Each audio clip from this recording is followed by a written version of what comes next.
فرار مغزها از زیر بار ستم. فرار مغزها یکی از حادترین معضلات اجتماعی، اقتصادی، آموزشی و حتی سیاسی کشورهای توسعه نیافته یا در حال توسعه است و آن به انتقال سرمایه انسانی در قالب افراد متخصص از کشورهای در حال رشد به کشورهای پیشرفته جهان گفته می شود و در نتیجه این کاهش نیروی کار، سرمایه انسانی، اقتصاد و رفاه اجتماعی کشورهای مبدأ کاهش چشمگیری می‌یابد و قدرت تولید فناوری‌های نوین و اختراعات از این کشورها به کلی سلب می‌گردد.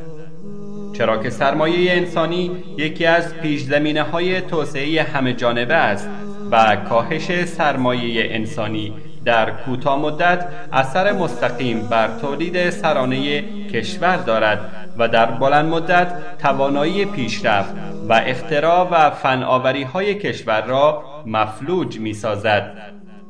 برای همین اصطلاح فرار مغزها بسیار گویا، شیوا و رساست که در اثر آن گویا جسم کشور به کالبد انسانی تبدیل می‌گردد که مغز از آن فرار کرده است. این پدیده بحرانی دو شکل عمده دارد.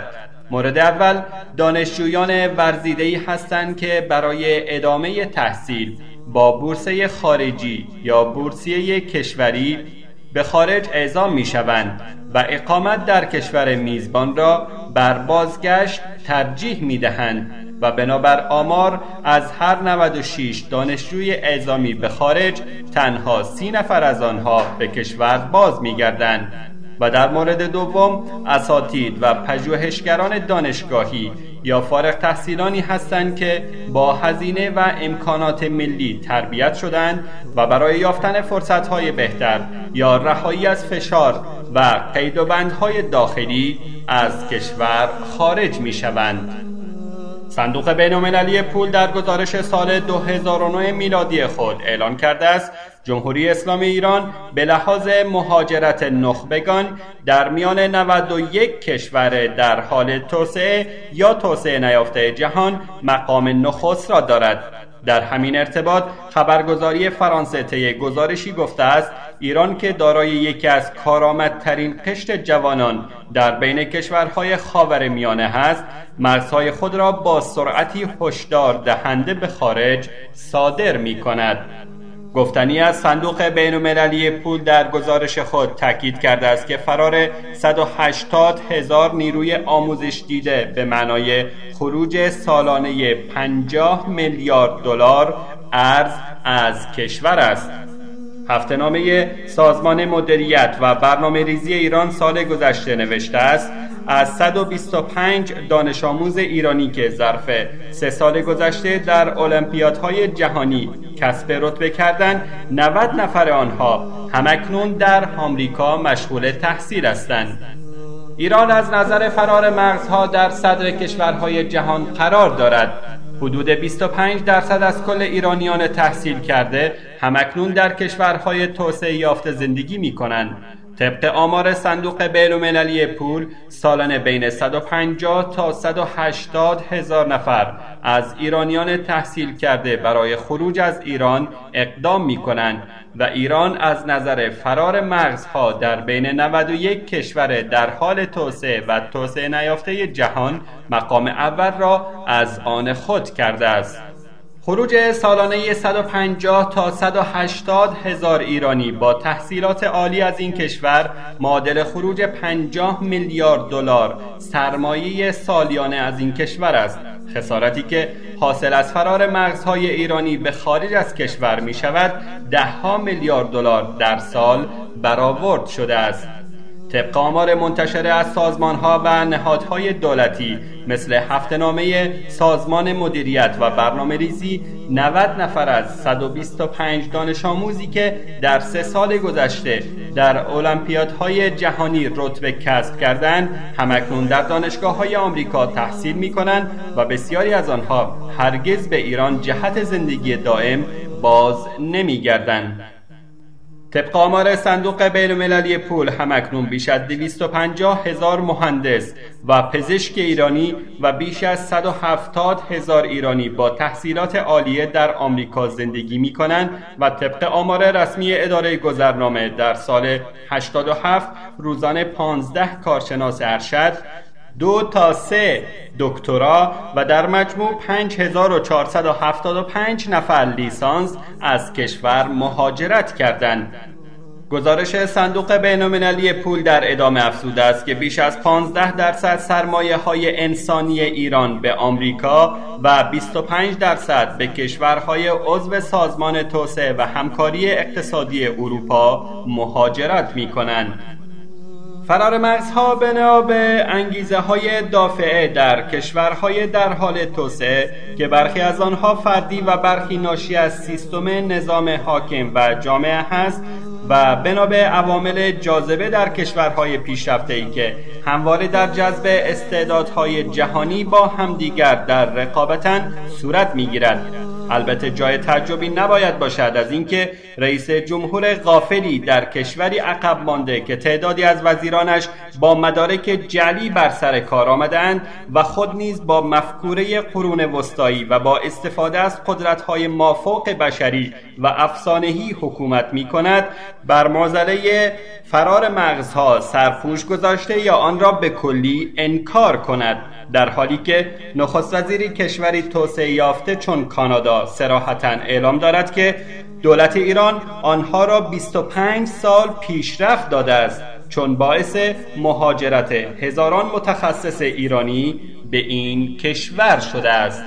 در کشوری که رسانه‌هایش صبح و شام به نام روزخوان‌ها تسبیح می‌گویند و سجاده نشین و سدنه‌های شیاد امامزاده‌ها و آقازاده‌ها شریان اقتصاد کشور را به دست گرفتند و استاد و دانش و علم و پژوهش را هیچ بهایی نیست، در کشوری که فرد سوار بر بال جادویی واسطه‌گری و رشوه می‌تواند با مدارک جعلی به مقام وزارت هم برسد، در کشوری که مسئولیت سیاسی و اجتماعی به کلی تعریف نشده، در کشوری که سیستم حاکم بر همه چیز چیره است و انحصار طلبی کشنده جامعه را به سوی پرتگاه هلاکت سوق می‌دهد، در کشوری که آینده در برابر چشمان نسل‌های نوین به کلی تاریک است، در نظامی که سرکرده‌های آن اهمیت پژوهشگاه‌های دانشگاهی و قیمت سرمایه‌های علمی را درک نمی‌کنند، چه رسد به تخصیص بودجه‌هایی برای بالا بردن